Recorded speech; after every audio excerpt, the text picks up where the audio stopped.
श्री सीताराम शिखा अवस्थी के चैनल में आप सभी का स्वागत है। मैं हूं शिखा अवस्थी। आज इस वीडियो में हम बात करेंगे बहुला चौथ व्रत से संबंधित। हम जानेंगे कि वर्ष 2025 में बहुला चौथ का व्रत हमें किस दिन करना है, कौन इस व्रत को कर सकता है और बहुला चौथ व्रत की सरल पूजा विधि क्या है, किस प्रकार से हमें पूजा अर्चना करनी है और इस व्रत का पौराणिक कारण क्या है। तो बहुला चौथ व्रत से संबंधित कई महत्वपूर्ण बातें आज आपको इस वीडियो के माध्यम से प्राप्त होंगी। वीडियो को पूरा देखिएगा, अच्छा लगे तो लाइक कमेंट शेयर कीजिए। चैनल पर यदि पहली बार आए हैं तो चैनल को सब्सक्राइब कीजिए। बहुला चौथ का व्रत प्रत्येक वर्ष भाद्रपद माह के कृष्ण पक्ष की चतुर्थी तिथि को किया जाता है। यह चतुर्थी तिथि भगवान गणेश और गायों को समर्पित है। वैसे तो चतुर्थी तिथि पर गणेश भगवान की पूजा होती है, लेकिन इस भाद्रपद माह की जो चतुर्थी तिथि है इसमें हम गायों की पूजा अर्चना करते हैं। इस व्रत को सभी संतान वाली माताएं करती हैं और जो संतान प्राप्ति की कामना रखती है वह भी इस व्रत को करती हैं। इस व्रत को करने से आपकी संतान को खुशहाली, सुख समृद्धि, संकटों से मुक्ति, दीर्घ आयु प्राप्त होती है।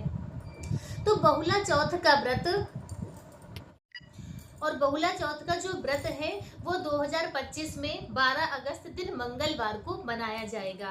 देखिए, इसमें चतुर्थी तिथि सुबह देर से प्रारंभ हो रही है, लेकिन जो कृष्ण पक्ष की चतुर्थी तिथि होती है, जैसे कि करवा चौथ का भी व्रत होता है, तो उसमें चंद्र व्यापिनी चतुर्थी तिथि जब होती है तो वही चतुर्थी तिथि इस व्रत में ली जाती है। तो इसलिए जो बहुला चौथ का व्रत है वो 12 अगस्त दिन मंगलवार को ही मनाया जाएगा। क्यों मनाया जाता है इसके विषय में जान लेते हैं। तो पौराणिक कथाओं के अनुसार ऐसी मान्यता है कि एक बहुला नामक बहुत ही सीधी सादी गाय होती है, जिसकी परीक्षा लेने के लिए भगवान कृष्ण एक शेर का रूप धारण करते हैं और उसके मार्ग पर बैठ जाते हैं, उसका रास्ता रोककर, और उससे कहते हैं कि मैं तुम्हें खाऊंगा। तो वह जो बहुला नामक गाय होती है तो उसका एक छोटा बछड़ा होता है, तो वह कहती है कि मेरा बछड़ा भूखा होगा, उसे मैं दूध पिलाकर फिर आपके पास आ जाऊंगी और आप मुझे खा लीजिएगा। तो अपने बछड़े, अपने बच्चे के प्रति स्नेह को देखकर वह कृष्ण रूपी जो शेर है, तो उन्होंने उस गाय को वह रोक नहीं सके और उसे जाने दिया। पर वह जो बहुला गाय होती है अपना काम करके वापस आ जाती है और कहती है कि अब आप हमें खा सकते हैं। तो उस बहुला गाय की धर्मपरायणता, उसकी वचनबद्धता से भगवान कृष्ण इतने ज्यादा प्रसन्न होते हैं कि उसी दिन वह उस बहुला नामक गाय को आशीर्वाद देते हैं, वरदान देते हैं कि आज की तिथि पर तुम्हारे नाम का सभी जो संतान वाली माताएं हैं वह व्रत रखेंगी, तुम्हारी पूजा अर्चना करेंगी, और जो आज के दिन तुम्हारा व्रत रखकर तुम्हारी पूजा करेगा उसकी संतान की खुशहाली, उसकी सुरक्षा मैं सदैव करूंगा। उन पर कभी, उनके संतान पर कभी भी कोई संकट नहीं आने दूंगा। तो इस प्रकार से भगवान कृष्ण ने उस बहुला नामक गाय को आशीर्वाद दिया और तभी से यह परंपरा चली आ रही है कि भाद्रपद माह की कृष्ण पक्ष की जो चतुर्थी तिथि होती है उस दिन हम बहुला नामक गाय और उसके बछड़े की पूजा अर्चना करते हैं। इसीलिए यह बहुला चौथ का जो व्रत है गायों को समर्पित है। यह व्रत हमें किस प्रकार से करना है वह भी जान लेते हैं। व्रत के नियम क्या है, तो देखिए, चतुर्थी तिथि का व्रत वैसे जैसे करवा चौथ का व्रत होता है तो पति की दीर्घ आयु, उनकी उन्नति, सफलता के लिए करते हैं, उसी प्रकार बहुला चौथ का व्रत आप अपनी संतान की सुरक्षा, उसकी सफलता के लिए करते हैं। तो उसमें व्रत में बहुत से लोग, देखिए, दो तरह से यह व्रत और पूजा होती है। पूजा तो सभी लोग एक ही जैसी करते हैं, बस क्या है कि कुछ लोग सुबह पूजा कर लेते हैं और बहुत से लोग शाम के समय पूजा करते हैं। तो जो लोग शाम के समय पूजा करते हैं वह पूरा दिन निर्जल व्रत करते हैं और शाम के समय पूजा अर्चना करके चंद्रमा को अर्घ्य देने के बाद अपने व्रत का पारण करते हैं। बट हम लोगों के यहाँ पर ऐसा नहीं है, हम लोग सुबह ही पूजा कर लेते हैं, पूजा करके और फिर अपने व्रत का पारण कर लेते हैं और शाम के समय चंद्रमा को प्रणाम कर लेते हैं, उनको अर्घ्य इत्यादि दे देते हैं। तो इस प्रकार से होता है। आपके यहाँ पे जिस प्रकार से होता हो आप उस तरह से कर सकते हैं। पूजन विधि और व्रत के नियम क्या है वह जान लेते हैं कि इस व्रत में आप एक टाइम पर मीठा अनाज खा सकते हैं, लेकिन इसमें आपको गेहूं और चावल की बनी हुई वस्तुओं का प्रयोग नहीं करना है। यानी कि गेहूं के आटे का प्रयोग नहीं करना है और ना ही आपको चावल का प्रयोग करना है। कहते हैं कि जिस अनाज में सुई जैसे रेसे निकले होते हैं, जिसे कहते हैं कि सिकुड़ वाला अनाज, वो अनाज इस व्रत में नहीं करना चाहिए, क्योंकि गायों को वो अनाज खाने में दिक्कत होती है, परेशानी होती है। तो इसलिए इस व्रत में गेहूं और चावल निषेध माना गया है। इसके अलावा आप जैसे मूंग की दाल है, बेसन है, मक्के का आटा है, इन सब अनाज से एक बार आप कोई भी मीठी चीज बनाकर खा सकते हैं और पूरा दिन आप जल फल इत्यादि ले सकते हैं। इस प्रकार से यह व्रत किया जाता है।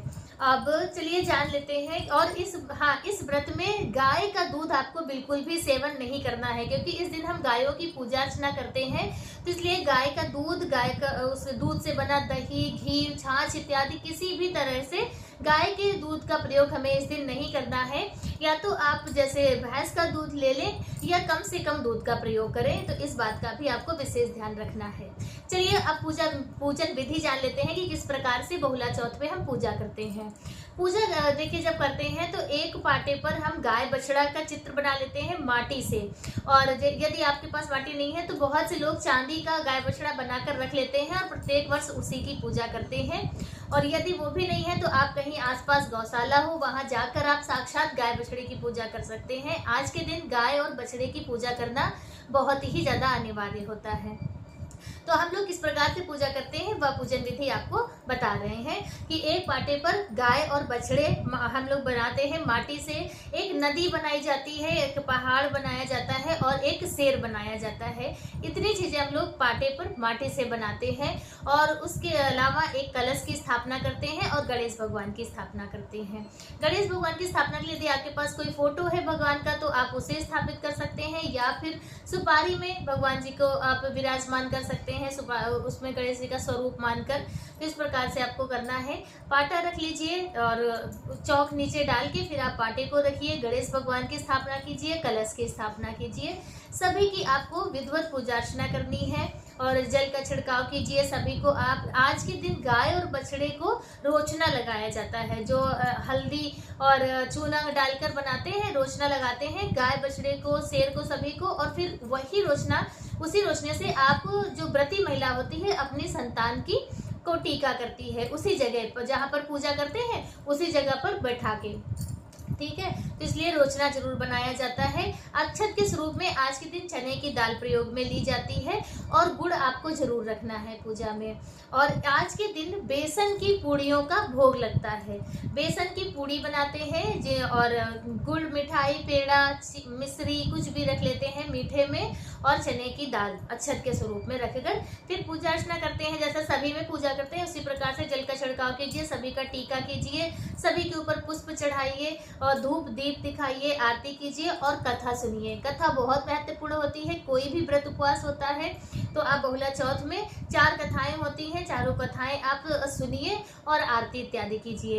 यदि आपके घर के आसपास कहीं भी किसी के बछड़े वाली गाय हो तो उसकी आज के दिन आप पूजा जरूर करें। और यदि आप पूजा करने नहीं जा सकते हैं तो कुछ न कुछ सेवा आज के दिन आप जरूर करें। गाय की आप हरा चारा उसे दिला दें, या कुछ अनाज, गेहूं या आटे इत्यादि, चोकर इत्यादि आप उसे दान कर दें। तो इस तरह से आप आज के दिन जरूर करें। तो बस इसी तरह से बहुला चौथ की यह सरल पूजा विधि है। इस प्रकार से आप पूजा कीजिए। बहुला चौथ का जो व्रत है वो प्रमाणित है, शास्त्रों के द्वारा प्रमाणित है, और उस व्रत को सभी संतान वाली माताओं को जरूर करना चाहिए अपने संतान की सुरक्षा और उनकी उन्नति सफलता के लिए। तो बहुला चौथ व्रत से संबंधित आज का वीडियो मेरा बस इतना ही। वीडियो मेरा कैसा लगा कमेंट करके जरूर बताएं। मिलते हैं दूसरे वीडियो में किसी दूसरी जानकारी के साथ। तब तक के लिए श्री सीताराम।